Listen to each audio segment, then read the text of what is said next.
Question, are you a wise spender, or do you make common mistakes that add up and end up costing you? Private wealth advisor Saul Simon joins us with some spending caveats to help you keep more of what you earn. Welcome back, Saul. Thank you. Let me ask you, the most common mistakes people make, little things that could add up at the end of the week or the end of a month or the end of the year. I would say one word, responsibility. It's being responsible for the actions and the decisions that you make on a daily basis. Very often, we kind of have our head in the sand. We run over to the ATM machine and we put a couple $100 in our pocket, and after a while, there's a hole in our pocket, and where'd my money go?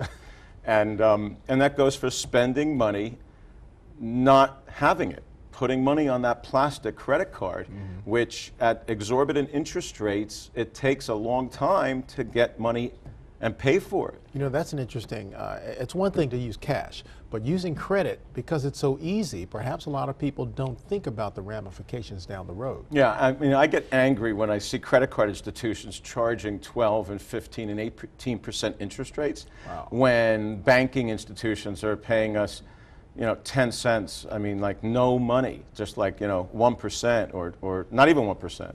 And people aren't conscious. People need to look at their money. People need to understand what the rules are with their decisions. And very often, unfortunately, people receive money from an IRA or they take money out of a 401k plan, and they forget that there's tax implications, and they forget that there's a 10% penalty if they're taking money out before 59 and a half. Wow. And they end up spending the money, and then when it comes to tax time, they need the money to pay the tax, and they don't have it. Wow. Now, you find that a common thing among your clients? I do. What's the hard part of putting together a budget? People don't take the time to actually figure out how much money do I need to live on a monthly basis, and try to stay in the confines of that expense.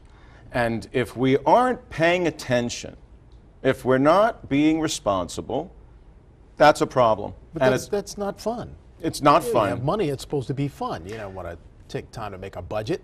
And then also saving. People are saving for the wrong things. Maybe we should be saving for retirement. Maybe we should be saving for home ownership, saving for a future important goal of my family, what's important to me. And very often they go into a turn and they go, oh, I'm just going to go out and have dinner, or, oh, we have that money, or they're going to spend money on vacation. We come up with rationalization for anything. Wow. And we need to be very conscious and responsible for these decisions. We've got a couple months left before the end of the year. Let's really figure out what's important to us, and can we buckle down, can we tighten up, and make the right decisions so that at the end of the next month or two, we can look back and say, I'm proud of myself. I paid off some debt. I was able to save money for myself. Very often, people don't even shop various expenses. We have renter's insurance, we have homeowner insurance, we have auto insurance, life insurance. We have these expenses. Maybe we should take the time to shop it to see if we could save money. Find the best deal. Interest rates are at an all-time low right now. If I own a home and I have a payment on a monthly basis, it may make sense for me to look at lowering my interest rate and doing something called a refinance of my mortgage, and or looking at taking my car loan or my credit card debt, which I call bad debt, consolidating it and getting a low interest rate. And very possible that interest on a mortgage could be deductible, if not fully deductible, which helps you on your income tax return. Right. Let me ask you special caveats for for baby boomers, people over 50 who may not be thinking about retirement, but in truth, it may be right around the corner. Yeah, brilliant. So from a savings perspective, there's an opportunity for people age 50 and over to add additional money toward their retirement plans and save money and get a tax deduction that the government is wanting to help us save for our future, help us save in income taxes, and ultimately have more security, have more of a better quality of life, a better peace of mind. We can't rely on Social Security. You know what's happening in the economy, you know what's happening in the world, you hear what's happening politically.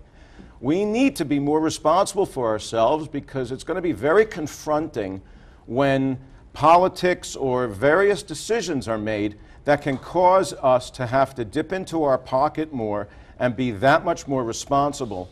And to be frank, I don't want my clients or our viewers to look back and feel like victims. Yeah. Now, we've talked about boomers. Let's talk about the other side. Young folks in the workplace, maybe in their late 20s, early 30s.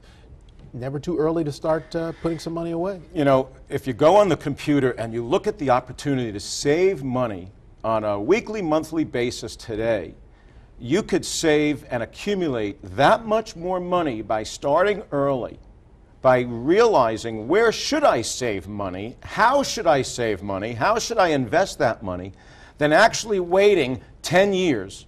And statistics show that I'd have to pay like double in savings to possibly have the same amount of a nest egg at the age of, say, 65. So I'm asking people to be responsible. I'm asking people to do some due diligence, do some homework, ask questions. Anybody wants to call me, call me. I'm giving it away to ask the questions so that we can make a difference and have people have a better quality of life. It's all good stuff. Always good to have you. Thanks. Thanks.